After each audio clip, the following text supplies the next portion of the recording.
Next from Chicago, House Minority Leader Jim Durkin talks about the political environment in Illinois. This runs about 25 minutes. In any event, so again, Jay and Paul and Chris, thank you for the opportunity for allowing me just to give my thoughts and perspective on a time in Illinois which is unique, it's historic, and it's a time which I think most of us will have agreed something that was due to happen. But like I said, I'll give you my thoughts on that. I just told you I'm just really honored to be the House Republican leader, and I will say this, maybe I'm an eternal optimist, but I do believe that there is a pathway, an opportunity for us to get through this historic impasse by doing it in a fair, responsible manner. And I'll talk about that during my speech. So folks, let me just start and just remind everybody that we are all driven by our past as much as our present circumstances. All of us view the world through a different lens, carrying with us a lifetime of experience that mold our perspective. I surmise that if I asked each and every one of you your thoughts on the current budget impasse, no two answers would be the same. You all read the same newspaper articles, you've seen the same newscasts, you've all heard the same talking points from both sides of the debate, yet each one of you would likely have a slightly different take. Maybe you're a union member with anxiety because of what you think or what you're hearing about what this administration's goals are. Maybe you're just a small business owner or a large business owner looking at this mess and saying to yourself, why the hell am I still staying here in Illinois? Or maybe you're a civic leader, a mayor or a city council member who is quickly losing interest in serving your community because of the stalemate in Springfield, knowing that unlike the state of Illinois, who can operate and run on a deficit, a lot of our local governments can't do it. So, regardless of where you may fall on that spectrum, you all have one thing in common. Everyone in this room has lived a life of opportunity and, in a sense, privilege. Not privileged in the sense that things were handed to you, but privileged in the sense that at some point or another, you seized an opportunity that was presented to you. Whether you're Ivy League educated or if you went into the workforce after high school, you found opportunity. And that opportunity gave you purpose. And the odds are that opportunity was found right here in Illinois. So let's all agree that we are the products of a great state. I love my state. I love it so much, I'm willing to make the sacrifices. And I know my friends here who are sitting with me, who are on my side of the aisle, and I know many of my friends on the other side of the aisle feel the same way. It's about sacrifice. So before we get too deep into it, I just want to reintroduce my family. My wife Celeste was mentioned earlier. She's here. Thank you, Celeste. It's a lot of time away from home. So, but I'm also very fortunate to have, for the first time in the 3 years, every one of my siblings is here today. My brother at the table over here, my brother Tom, my brother Kevin, my brother Terry, my brother Mike, my brother Pat, my brother Bob, and my brother Bill. I want to thank them. What's left in the vocabulary? Is there anything here? And trust me, I know that they have very challenging schedules. They have court calls and a variety of things, so thank you guys for coming. So, but I'll briefly get into that, but we're much like everybody in this room. We grew up in the west side of Chicago. Many of you are Southsiders, Northsiders, but we moved out to Westchester when I was 2 years old. With 8 boys, you kind of grow up with the usual nonsense. Hijinks, which I couldn't find something to substitute for. I had something for hijinks, but I had to substitute hijinks because it just didn't work.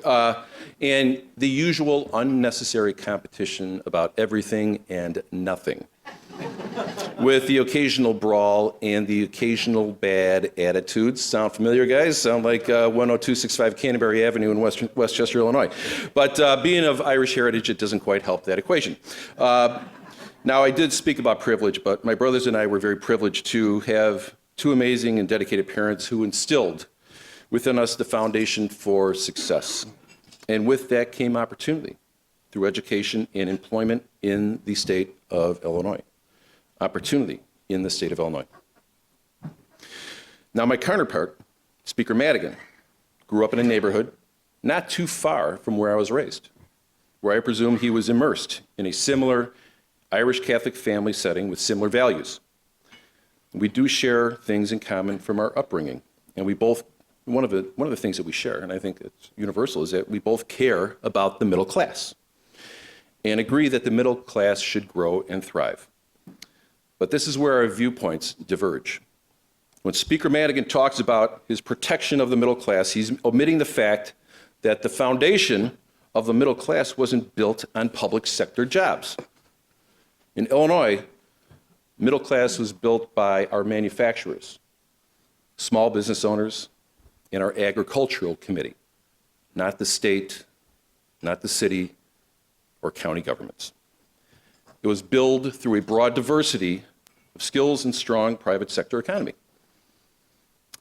During his speech at this podium, even though it was a different place, a few months back, the speaker expressed his conviction that government should have a strong involvement in our economic system. I don't necessarily disagree, but, however, I firmly believe that the state's true core mission is to deliver on its obligations, not to protect itself as an employer. Those obligations are to educate our youth, our children of Illinois, to provide for our most vulnerable, to create policies that will help grow jobs and afford future generations the same opportunities as us, and foremost, to pass a responsible and balanced, I emphasize balanced budget, which ensures those obligations will be fulfilled. Now, this is where the House Republicans are supposed to clap. We didn't mark this on our...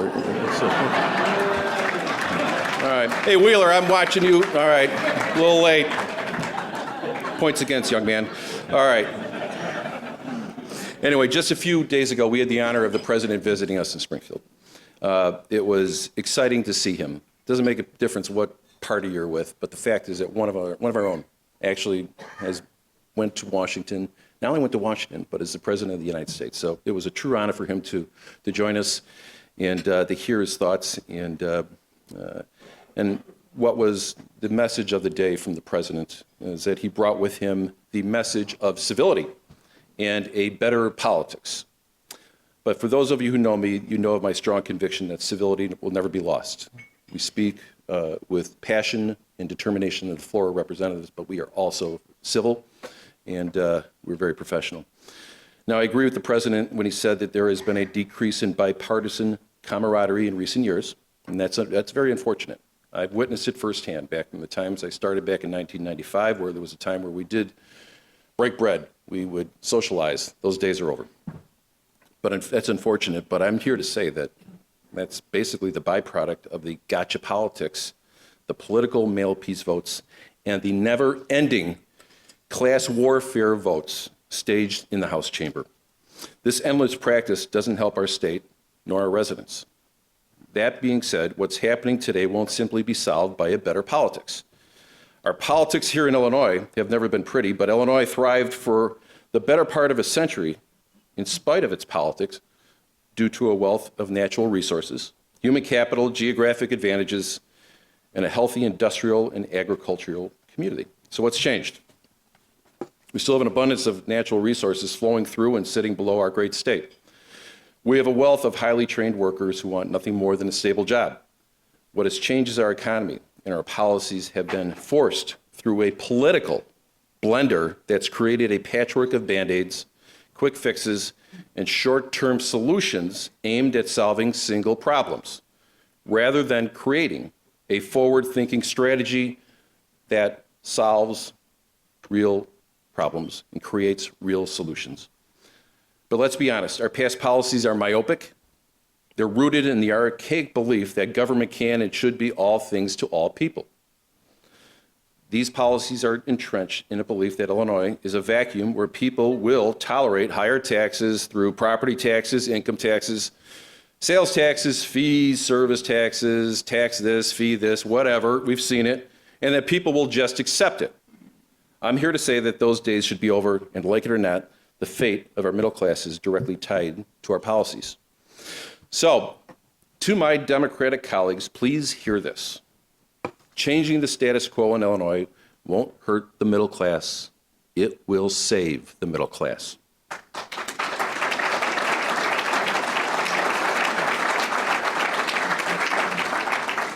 Middle class means you grow up in a 3-bedroom house with 7 brothers and 2 bathrooms. So I know a little bit about the middle class. So, all right? Yeah. If you listen to our Democrat leaders, you would think they have a monopoly on the middle class. But their action and results show just the opposite.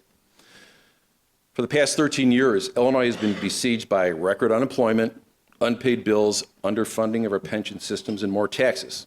This is what has hurt the middle class. I repeat, this is what has hurt the middle class. So let's be clear. The status quo has already put the middle class behind in Illinois, and by refusing to entertain changes to boost the Illinois business climate will only continue to hurt the middle class. So I'm just going to go through some statistics, and but let's make these are very clear. So I just want to just bear with me for a little bit. Illinois had a net loss of over 67,000 people from the previous 12 months, ending in July of 2015. The total most of any state and the 49th worst per capita. In 2015, Illinois lost 3,000 jobs. During the same period, Illinois generated 57,000 new jobs. Iowa generated 25,000. Kentucky, where they still pride themselves about making moonshine, generated 40,000 jobs. Missouri generated 26,000 jobs. That's all according to the United States Bureau of Labor Statistics. As of December 2015, our unemployment in Illinois is still at 5.9%. Compare that with Indiana at 4.4%, Iowa's 3.4%, Kentucky's 5.3%, Missouri's 4.4%, Wisconsin 4.3%. You can see that we're clearly trailing in the Midwest. It's not acceptable, folks. These are striking, unvarnished statistics that demonstrate a clear need for us to seek a different path here in Illinois. It just hasn't worked, folks. The numbers speak for themselves. So, let's talk about, again, a few more stats. Illinois has lost, get this, 135,000 manufacturing jobs in this state over the last decade, and we're billions in debt. Look at Ohio. They currently have an excess of $2 billion in a rainy day fund that has witnessed an unprecedented growth and resurgence in manufacturing jobs across their state. And that is through forward-thinking policies, tough changes to the tax code. But the fact is, Ohio is not that much different from Illinois. So like Ohio, we must chart our own course, and that's what Governor Rauner is seeking to accomplish. But make no mistake, the middle class is not thriving in Illinois, and they haven't in some time. These statistics all demonstrate the necessity to move in a different direction, and that's what the governor is trying to do. So I'm going to take this opportunity to call on Speaker Madigan and President Cullerton. I'm going to call on them to look past the political rhetoric and heed the call of our president to improve our politics and to come to the table, and most importantly, do so with open minds. The governor laid this out as clear as it can be last Wednesday in our budget address. Now, gentlemen, President Cullerton, Speaker Madigan, the governor offered 2 different plans. Pick one. A reasonable, balanced approach that includes reforms, or the alternative, provide the governor with the tools to reduce spending in line with current revenues. If you don't like either, let's find a way to reconcile them. Let's negotiate, and let's find commonality. What's wrong with that? You guys do this in the business sector every day. You negotiate, you compromise, you find a way to reach an accord. And actually, it's done in the public sector on a regular basis, too. Why can't it be done at Springfield? So when I said look past the rhetoric and the personalities and let's get this job done, we should do it, because that is what's holding it up right now. But if my counterparts don't believe in either one of what the governor has offered, don't repeat the insults of the past by passing grossly unbalanced budgets from your chambers like the past 2 years in FY15 and FY16. Just don't do it. It's not worthy of the chamber. It's not worthy of anyone in that building. Now, we're all passionate about our priorities, but without compromise, there could be no solution. The governor's agenda is just not rhetoric. It's not empty rhetoric. It's a set of ideas that coalesce around the core principles that the status quo isn't working for the middle class. But like my grandfather did when he arrived at Ellis Island by himself in the early 1900s from Ireland with only some pocket change and the shirt on his back, as did my parents while raising 8 boys in a 3-bedroom house, they succeeded and they found the American dream through hard work, sacrifice, and compromise. Let's ensure the same for generations to come. It's our duty, it's our obligation. Folks, we've got a lot of work ahead of us, but I'm just here to tell you that I am prepared to negotiate with the Democrats to resolve our impasse. Everything should be on the table. I don't find any great value in where we're at right now. It's not good for our state. It's not good for our economy. It's not good for our generations to come. So when I say that I'm asking the Speaker and the President of the Senate to meet with us, please do it. Do it with an open mind. We can no longer go down this path. So those are my comments for today. I'll just tell you that we've got some time ahead of us, but this can get done. This can get done. And I know that my caucus, we talk on a regular basis, and we all feel the same way. We love our states. We love it so much that we are willing to make the tough decisions, where sometimes, in years past, we weren't ready to make the tough decisions. But we love our states so much, we're prepared to do it. So I want to thank you for this great opportunity. This is the third time in 3 years where I've had this chance to speak to my friends and many of our friends from my family friends and folks in the business community and elsewhere. But these are challenging times. But I think that we also know that there is history that's going to be made when we break through this. But we're going to do it in a responsible manner. That's what I'm telling everybody in this room. It's going to be responsible. It's not going to be just about taxes. It has to be about reforms. It has to be about bringing new life to Springfield. We're just not going to accept anything other than that. I'm not going to tell my caucus to do something otherwise, but we know what's at stake. So I think I've said enough. I know there'll be some questions, but thank you again for this opportunity.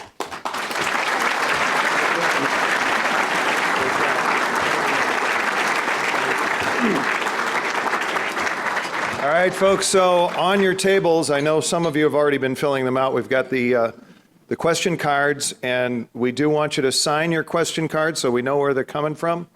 And we've got our friendly City Club people. So we'll get the questions going here in just 1 second. I also Do you mind want if I screen them? So we also want to welcome from the great city of Naperville. Is that in your district? No. Okay. I think that's Jeannie Ives. And all right, Mayor Steve Chirico visits us today from Naperville. Grant Worley's district. All right. All right, here we go. So Leader Durkin, Don Schoenberger of Baird and Warner, a member of the City Club, asks, I will ask you what I asked John Cullerton when he spoke at the City Club a few weeks ago.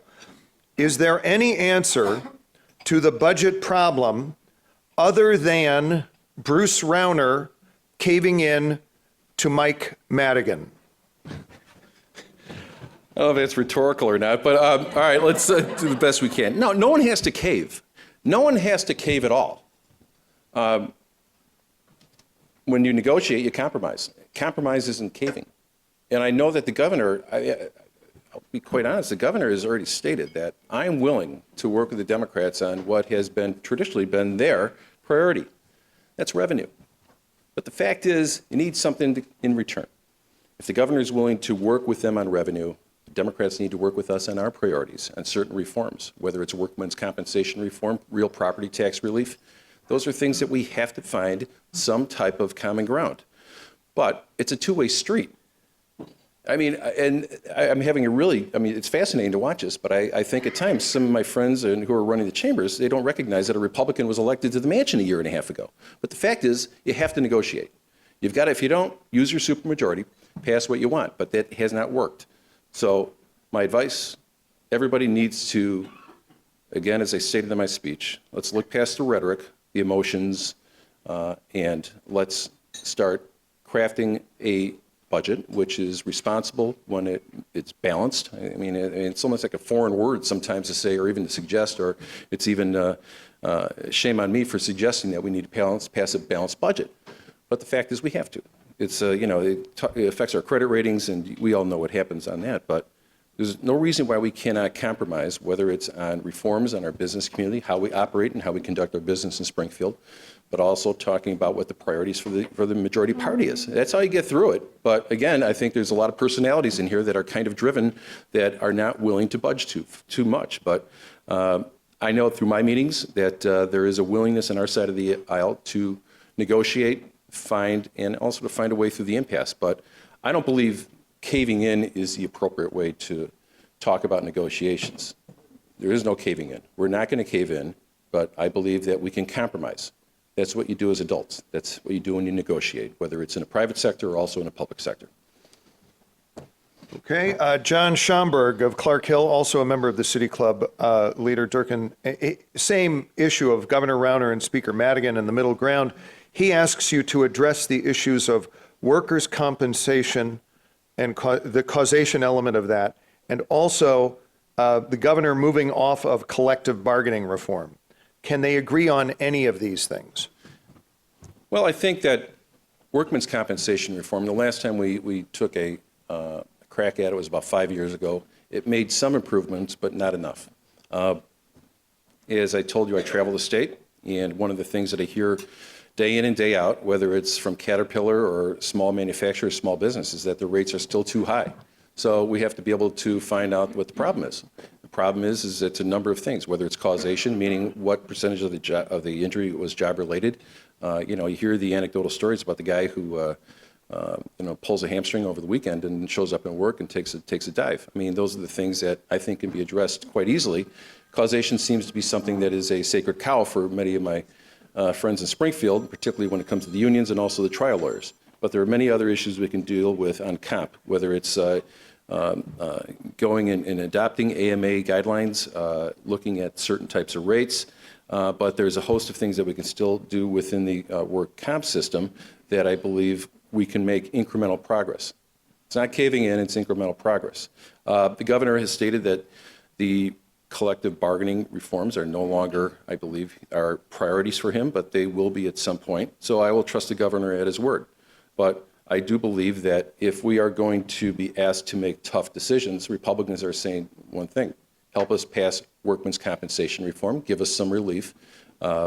The numbers, I mean, they're staggering. I mean, I gave you the unemployment numbers and job losses that we have in our states, but our workmen's compensation rates are significantly higher than every other state in the Midwest. I mean, it just doesn't make sense when we have such a great manufacturing base, but we are still troubled with we try to go back in, we try to make some changes, but it doesn't really get the job done. So, John Schomburg, I'm not sure if I'm responsive to your question, but I will say this, that in my caucus, I believe that workmen's compensation is extremely important, And I am of the belief, after my discussions with also the Speaker and the President over months, that that's an area we can find some common ground. So if we're going to get through the budget, that, like I said, that's one of the things that we're going to have to address. It has to be part of the big plan. It has to be part of the big picture. There are other reforms that the governor feels very strong about. And I think we're also going to have some real property tax relief as well. Not the nonsense that we went through over the summer, more of the gotcha votes, which we saw, but something that's real, something that we can agree on. Okay. Leader Durkin, here's from Mark Weiermuller, also a member of the City Club. Would you support a phase-out or an elimination of public sector pensions, or a bankruptcy if necessary, to save the property taxpayers of the state? Well, another thing that I believe that there is at least some discussions we're having, at least at our level, is revisiting pension reform. I'm disappointed with the Supreme Court. I don't agree with them, but that's the law of the land. We put a lot of work into that last bill. It goes back a few years ago, but we're now about 9 months in since the Illinois Supreme Court ruled on our past pension bill. They gave us a narrow pathway to be able to revisit the issue, but we have agreed, and I think the president, the governor has stated that he's willing to embrace, and he has embraced the Senate president's pension reform bill, as have I. I think we need to go back at it. He feels confident that the bill will be able to meet the standards that the Supreme Court has already stated. But pension reform is something that also is very important. We're talking about $1 billion a year in savings if we do have a pension reform bill, particularly the one that the president of the Senate has proposed over the last few years. I think bankruptcy, just remember that you cannot, a local government, whether it's Chicago, CPS, or a municipality, just can't go over to the federal court and file for bankruptcy. You have to seek legislative authority in Springfield. So at the moment, I don't think there's an appetite of the Democrat leaders to allow for a bill that Representative Sandak is championing to allow for bankruptcy protection for local governments. But talk to the mayors in this room, and you can see that the obligations they have, particularly on the benefit side, is outgrowing their normal cost of business. So something's got to give. You can't just keep going back to the property taxes. But we have 23 states that currently do have some type of authorization allowed for local governments to seek Chapter 9 protection in the bankruptcy code.